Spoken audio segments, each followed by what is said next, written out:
Hey, Sara.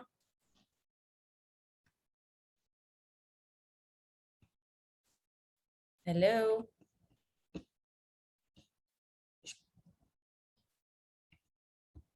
Sara. Good morning. Good morning. How are you? I'm well, thank you. Great. How are you? Good. Thank you. Thank you for asking. I'm just setting up stuff. We're just waiting for everybody to be comfortable, join, and we'll kick off in just a bit. All right, take your time. Will you be sharing your screen? Yes. Okay. So do you want to do that? I'll stop sharing my screen. If you have a title slide, then that should be good. Yeah, all right. I'll share it right now.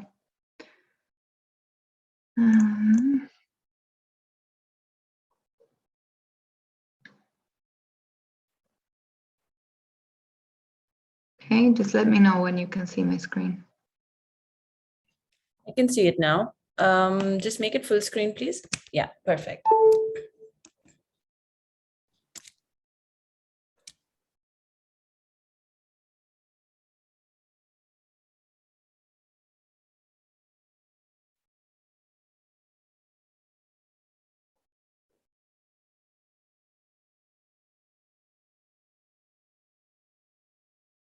I'm just trying to figure out if I can also show my face while I talk.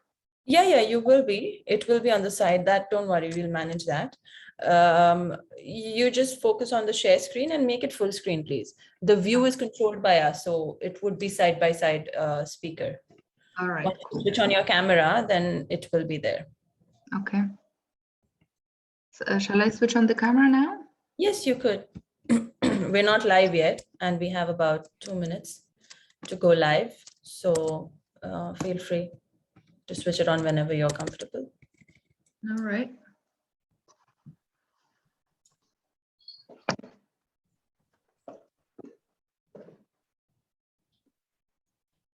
So how many attendees are we having? I'm not so sure, Sara, because we've not seen a lot of registrations for this event. We will, however, go live. So once we go live, the usual trend is that we see a lot of people joining in from Facebook and other groups that we post the video, the webinar on. And we always make sure that we're going live across channels. And it's our duty to manage any questions that come in there, and we post them inside the webinar. So then they're answered live as well. But yeah, it should be fine. The purpose of these pieces of content that we create is usually when we start reseeding it. After the recording is done, we start reseeding it and we start seeing a lot of traction there. Hi, good morning. Good morning to you. Yeah, in just about 2 minutes, we'll go live. I'd like you to switch off your camera. And when I say over to you, you can probably switch on your camera. And, before that, stop sharing. Everything is working. So we have a full screen view of you introducing yourself and then going into the presentation. If that's okay. Do you think it's better if I have the logo on the side or if I switch off the background remove? I think the logo is a little bit of an overkill because it's too big. But now the clock is like a halo on your head. Okay, maybe different angle. Like you're blessed with an ecocentric halo. All right, maybe like this. Pardon me. Yeah. Hello, everyone. Thank you for joining. We're just going to be starting in a bit. Feel free to grab a cup of coffee, a water, and come back. In just about 2 minutes, we're going to start.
Okay, we're about good to go. Sara, are you Yes, I'm here. there? Okay, great. All right, I'm just going to start now. Hello, everyone, and welcome to today's session hosted by ItsHerWay. For those who don't know about us, ItsHerWay is a platform that supports women entrepreneurs through enabling commerce, helping them achieve business through collaborations while maintaining a thriving community of women. Today, about 4 years into it, ItsHerWay is proud to have empowered over 2,000 entrepreneurs with over 28,000 products and services, enabling them and helping them sell through our network and platforms. We are now welcoming entrepreneurs from Saudi Arabia and Egypt to become part of the platform and expand their business operations to the region with our support. My name is Armin Jamula. I'm the Chief of Sustainability and Marketing Strategy at ItsHerWay, and it gives me great pleasure to introduce Ms. Sara, founder of Ecocentric today. Today, more than ever, we must believe and be absolutely aware of the true impact of production and consumption of different materials that have on the environment, the impact that they have on the environment, specifically the production of disposable single-use plastics. Now, when I read this, when I think about disposable single-use, are they really disposable? And do we actually know the nature of how disposable they are? The actual culture of this single-use production consumption has built the society in which we live in today in a very hygienic perception that we've got of single-use plastic, but it actually is not. Use of single-use plastic materials and other types of single-use materials is affecting our environment in a massive way. So today's session is about reduce and reuse. How can we do that? Our goal today for all of you is to leave the seminar with a good amount of information on reducing and reusing in order to ease the pressures on the environment we're facing every single day. Climate action is no more a crisis for developed countries and economies. It's now something we need to be well aware of and make every small or big effort to help reduce CO2 emissions. How can we do that? Well, it's a process of learning and unlearning first. So today, let's begin learning and unlearning of a few things. Over to you, Sara, and welcome on board. Hello, everybody. Good morning. It's a pleasure to have this chance to present and speak with ItsHerWay. Sara, your camera is not on. Could you please switch on your camera? So good morning again. I'm going to present to you a bit of background of myself, and I'll present to you Ecocentric, which is a business that I'm working on right now. And as Armin said, we can learn a few things on how can we reduce the waste and make a big impact on our planet. I'm going to share my screen right now.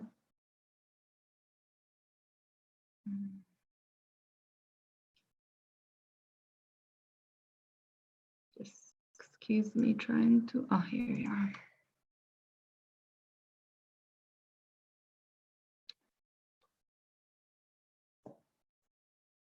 All right, can you see my screen? Yes, we can. All right. So Ecocentric, reduce and reuse. So a little bit about myself. My name is Sara Lala, and I'm the founder of Ecocentric. So personally, I have 50% of Arab in myself and 50% of European Polish roots. I've been born and raised in Poland before I moved to UAE 20 years ago. So basically more than half of my life I've been here. And I've been educated also in UAE. I studied architecture, and I obtained 2 degrees, the bachelor's and a master's degree in sustainable architecture. I've worked in architectural field for over 8 years, and I got married, and I have 3 kids right now. So I'd like to tell you a bit of how was my path to the passion of sustainability. So as a young child, I always liked to upcycle things. Back in Poland, we always used to have projects where we brought in old scrap materials and we made something really beautiful and useful out of it. In addition to that, during my teenage years, our financial circumstances did not allow us to have everything brand new. So the culture of secondhand purchases was very common in our household. And through my university years, I was very much in love with architect Ludwig van der Rohe, and his very famous quote says, "Less is more." So basically, it's a pure definition of minimalism, where we try to keep as little as possible to achieve the more effect.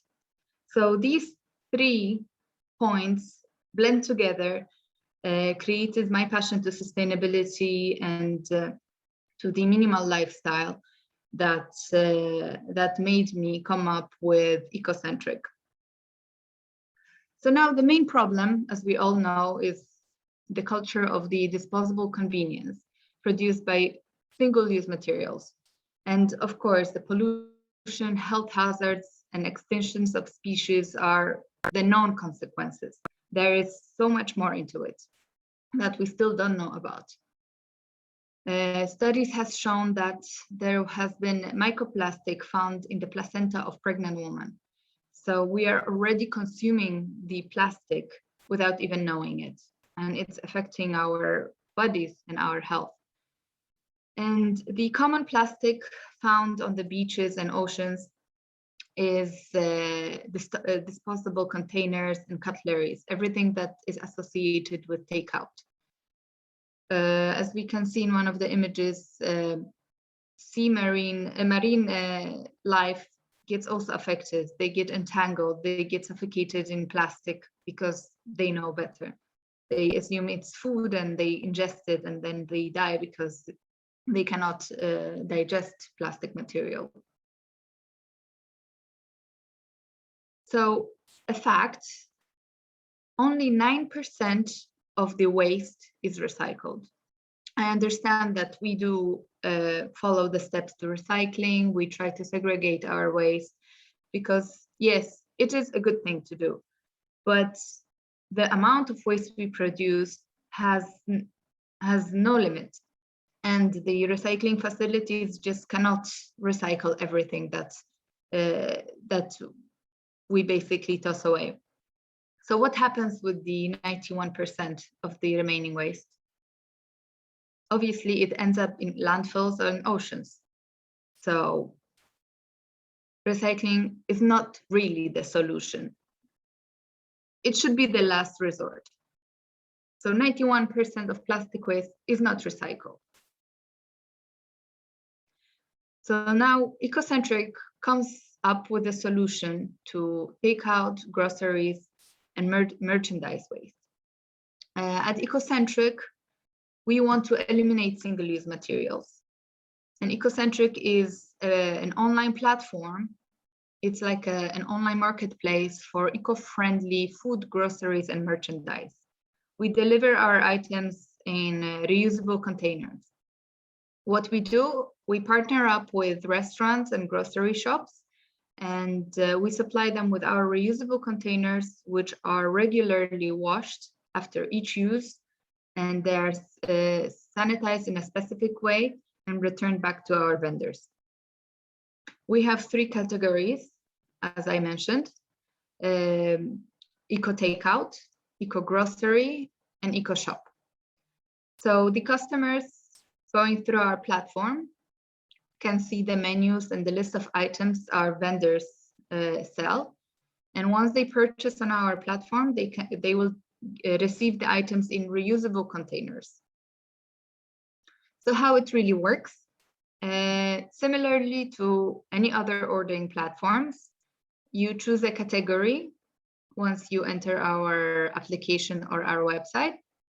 You place an order, you receive your food or items, whatever you have ordered, in our eco packs. Now, our eco packs are made of special biodegradable material from natural fibers. They're rice rusk fibers.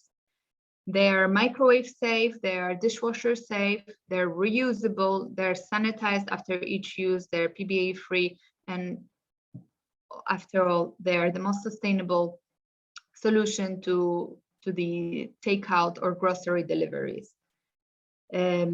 Once you're done with the food or with the item you purchased in our container, you simply schedule a return of EcoPack, also through our app or the website. And one of our agents will come and collect it and deliver it to our washing facilities. As I mentioned before, the specs of our containers, they're also in different sizes. They can accommodate different types of foods. We tried different dishes in our containers. We have 4 different sizes with interchangeable lids.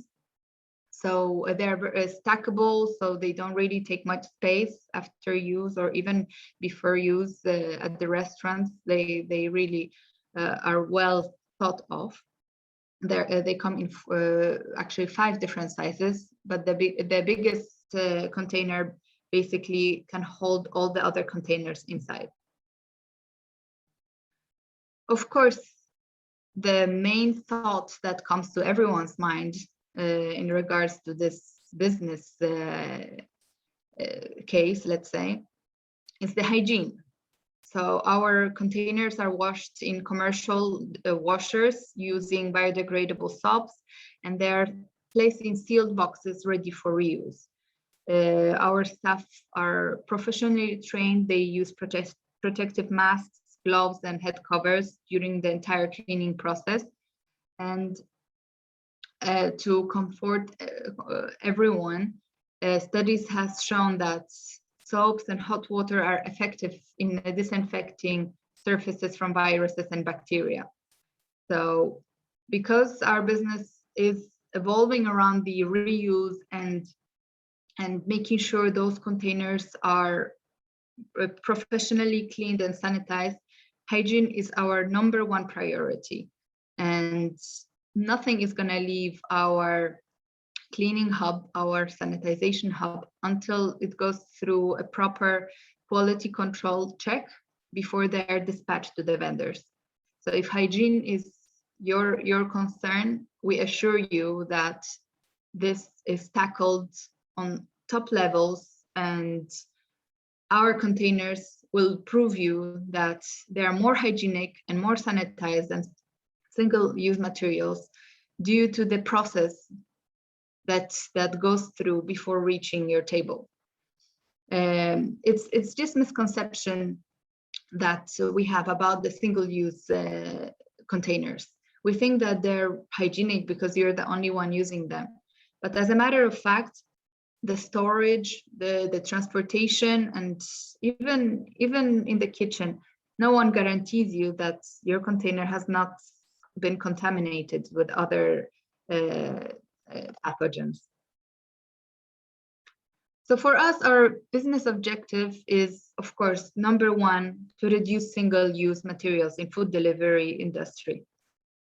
So we want to make sure to reduce it wherever possible. We want to create a marketplace for eco-friendly products and services. So people who value environment and want to learn more and want to contribute in a positive way, they will find everything they need on our platform. We want to support local businesses, and we want to support the businesses that are socially responsible. And of course, we want to become profitable by reaching around 1,000 orders per day within 1 year of operations.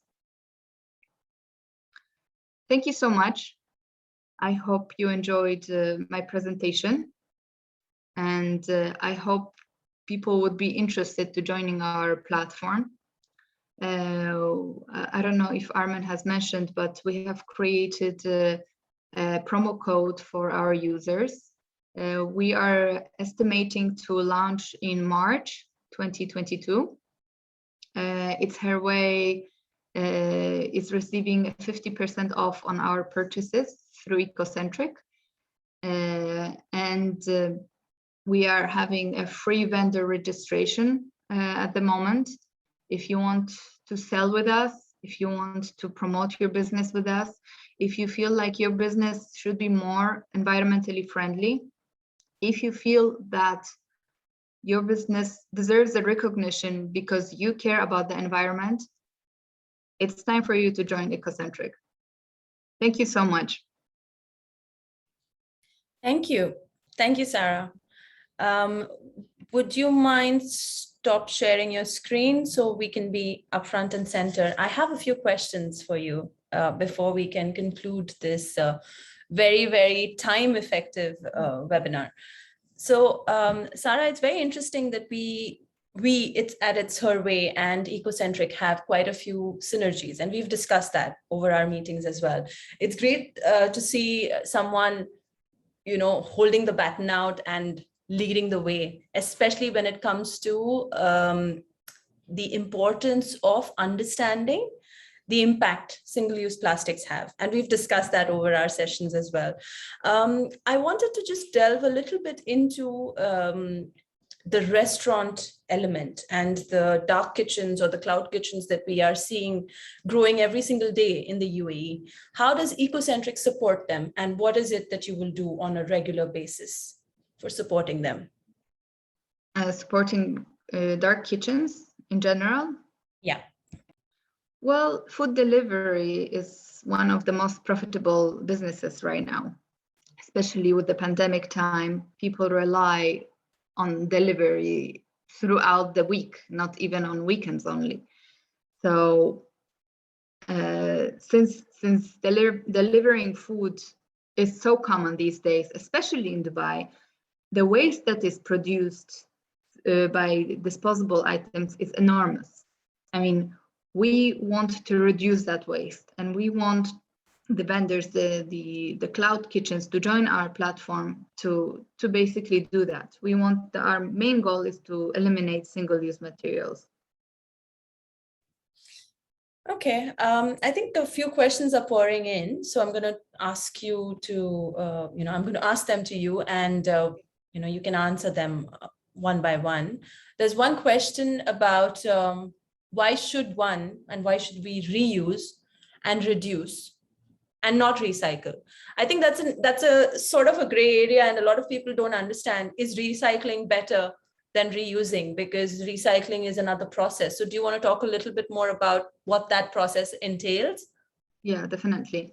So as I mentioned before, 91% of the recycled materials is not actually recycled. So we all try to recycle, put the specific items in their designated bins.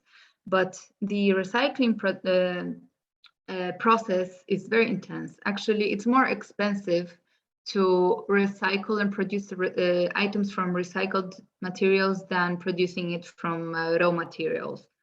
That's why no matter how much we try to recycle, the waste is still out there.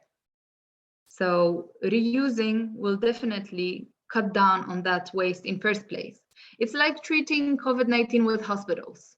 Has anyone said that we need to build 1,000 more hospitals because we have the pandemic and we need to be able to treat the entire population if needed?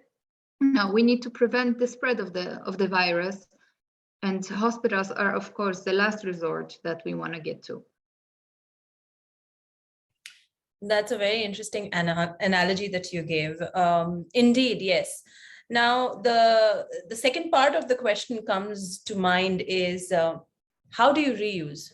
How can you reuse things that probably in our mind have the perception, materials have the perception that you should not be using them more than once? How do you use them? Well, there are many items in our daily life that we can use more than once. Starting from a simple example of water. We consume so much water on a daily basis. And of course, most of us, we don't stay at home the entire day or time. So best example would be to have reusable water bottles which we fill at home and take it with us. Certain materials are glass and metal, stainless steel, that we can use for water intake. Some plastics are made of durable kind of plastic that can also be reused thousands or even more time. And this basically prevents us from buying water in single-use bottles. So that's one item that we can start with. I mean, I'm mentioning water because we cannot live without water, right? The other thing that we can use to eliminate the wastage is to bring our own food to the office, for example. You will bring it definitely in a container which you can wash and you can reuse. Similarly, there are different sanitary products which are washable and you can reuse them. If you have children, you may know how much sanitary is used on daily basis. Other items I may mention are the home essentials. Toothbrushes. There are sustainable toothbrushes made of bamboo, and instead of the usual plastic toothbrushes. I always thought toothbrushes would be something that would be recyclable, right? Oh yeah, but we are talking about how to reduce even the aspect of recycling. Yes. Oh my God, that's such a shift change in your mindset. Oh my God, you have to rethink everything. That's why I always go back to less is more. The less items you have, the less waste you produce, and then a better lifestyle you actually have, because you don't need to worry about the waste and what's going to happen to after you're done of using it. I mean, right now we are, let's say, we're not keeping a closed eye to the waste because because of the financial consequences. I imagine and expect Dubai municipality to start charging people for the waste disposal. Right now, we don't really directly pay for the garbage bin to be emptied. However, in Europe, the place where I come from Poland, if you want an extra bag to be picked up from your doorstep, you need to pay. So the less waste you produce, the less you pay. I mean, we don't want to end up in that position where we have to, pay more community fees because of the waste we produce. For sure. I think one more question I have from an ItsHerWay point of view. As I mentioned in the introduction, we have over 28,000 products and services listed by 2,000 female entrepreneurs, more than 2,000 female entrepreneurs now. A lot of them make their products at home, their home-based businesses. Some of them have grown into shop floors and grown into warehouses and so on and so forth.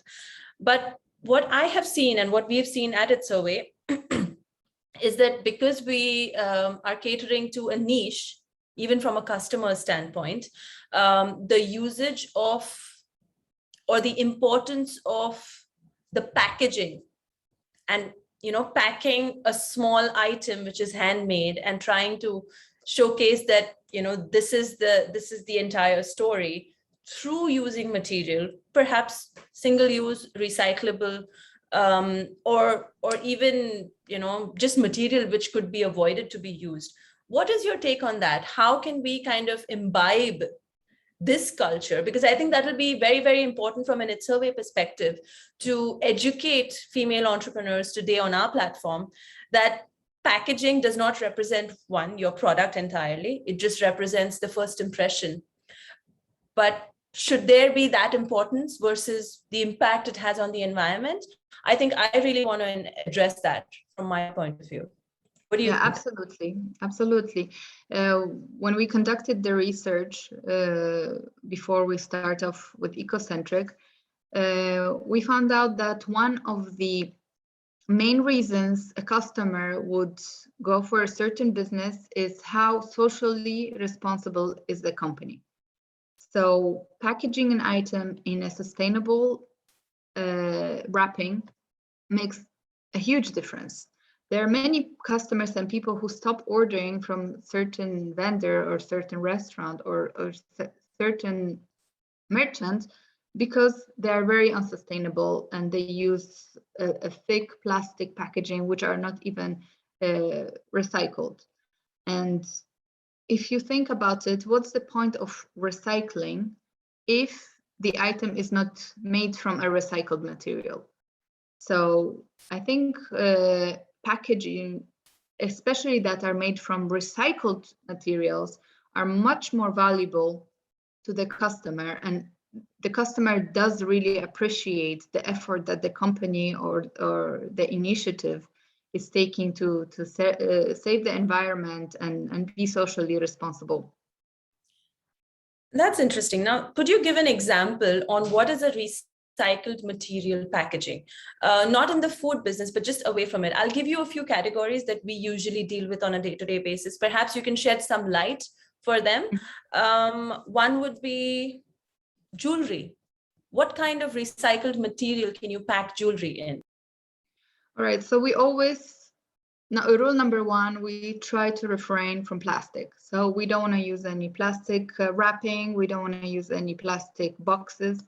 The best would be recycled material, specifically cardboard, which is not coated and there is no print on it. A coating makes it unrecyclable. So an example would be a cardboard sheet and wrapping and perhaps like a natural jute bow on it. This is something that jewelry could be put in. Another idea or another material that I have actually recently went across is a sustainable bubble wrap, which is not really a bubble wrap, but it's a corrugated cardboard sheets which bend and kind of have these air spaces in between that act like a bubble wrap. So going away from the known plastic bubble wrappers, there are new alternatives which are sustainable and made of recycled materials. All right, interesting. What about skincare products? Skincare products, so we want to make sure some products that need to be probably temperature controlled in the packaging. Yeah, ideally would be a glass bottle. So the product could be in a glass bottle or in a tin container. I personally love the loop initiatives where you can refill your products or return your current container and have it refilled for a lower price. Glass and tin are very durable. So I don't see why we should be buying creams or shampoos in plastic bottles, which we just toss away. Okay, just one more. I'm thinking accessories like hats, bags, even clothing for that matter. I mean, it's already a piece of cloth that is brought to you. Why do you need to wrap it in a plastic and then a parchment paper and then a big bag? Exactly. It could be simply packed in a paper bag, which is the brown type of bag, which is made from recycled materials. I mean, I don't see why would we use the white, clean, raw paper right from the source. I mean, at the end of the day, we're going to toss it away after we take out the item. So ideally, you should be buying from Ecocentric. Our products are delivered in reusable containers. So you open the box, you take out your shirt, you close the box, you click return the eco pack on our website, and someone comes and takes the box away. This eliminates completely the waste and makes you feel good about yourself. That's amazing. Okay, last one. I'm really intrigued by this concept, and yes, we do have to launch our collaboration soon for our shepreneurs as well. But last but not the least, there's this season, November, December, October is the season of gifting. Now, everybody loves a nicely packed gift hamper, right? I'm sure I do. And I love packing them as well. So what's your take on how to manage that? Because that's a lot of waste. You know, you put a lot of frills, bows, shiny material, and all of that just goes out. Whereas the product is like a teeny tiny one in that entire hamper. How should one change or, evolve that category? So, of course, reuse, reduce. I would definitely use the Japanese technique of wrapping the gifts in material cloth and making a nice, beautiful bow out of it. It's very well known in that region. We can just reuse it, or even the person who receives the gifts in that material, it's like a handkerchief, can keep it and reuse it himself for packing. And as for decorating, there are the jute strings, which are made of natural fibers. This is a good sustainable way to decorate your items. And of course, I mean, personally, I don't really mind getting a gift which is not wrapped, but I understand the culture and the whole excitement about it. We always reuse our gift bags. I mean, I make sure the name is not there, that that gift was gifted to me in that bag, but I always try to keep the bags intact so I can reuse them and basically avoid the waste. Yeah, I think all of us moms who have little children up to 10 years old, we go to parties, right? We go to birthday parties, then we come back, we get the gifts and the favors, and then we have our own sets of gifts and gift wrappers and wrapping paper. It's manic, isn't it? Especially when it's the first or the second birthday of the child, right? You get heaps and bounds of gifts and gift wrapping paper and everything that you don't know what to do with. So yeah, sorry, go on. I think I know where you're going with this. So before you finish your sentence, go ahead. No, go ahead. If you're looking for giveaways that are sustainable, make sure you pack them in a sustainable packaging. And one gift that I loved receiving was a small plant in a pot. It's really nice to have some nature in your house, and once you receive a gift like this, it stays really longer with you, and you have a connection because you water that plant every day. And I mean, it's nature. It's you're not really harming an environment by gifting someone a small cactus or a little. I don't say the cut flowers, but the flowers, but that have been potted. So if that was your question, an idea for sustainable gifting, that's the one. Yeah, it was. And also it brings me back to the conversation of the cost and the impact of the price. Because today, the perception of organic, sustainable, recycled, and even recycled material to us in this economy or anywhere today, when we're trying to save a dime on the dollar, is expensive, right? So buying and purchasing, yeah.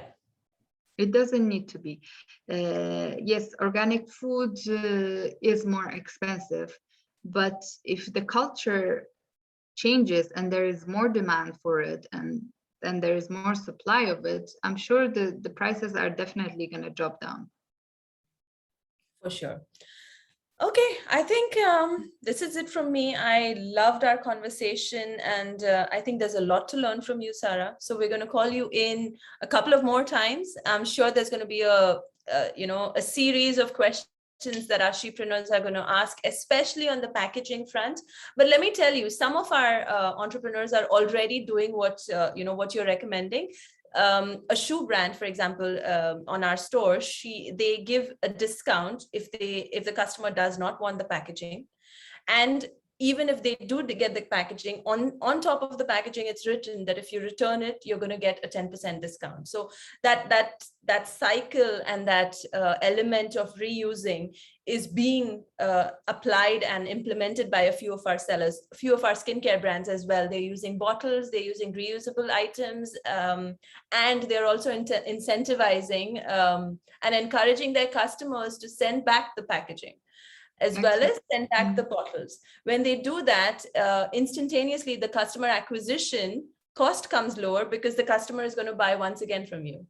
So that strategy is also benefiting them. So I think, sorry, you were saying something. No, I'm saying absolutely. It's a great idea, and definitely, I mean, everyone would want a little bit of discount, even if it means your item comes unpacked, right? Yeah, and to that point, my previous, my previous judgment on the fact that items that are recycled are perceived to be more expensive.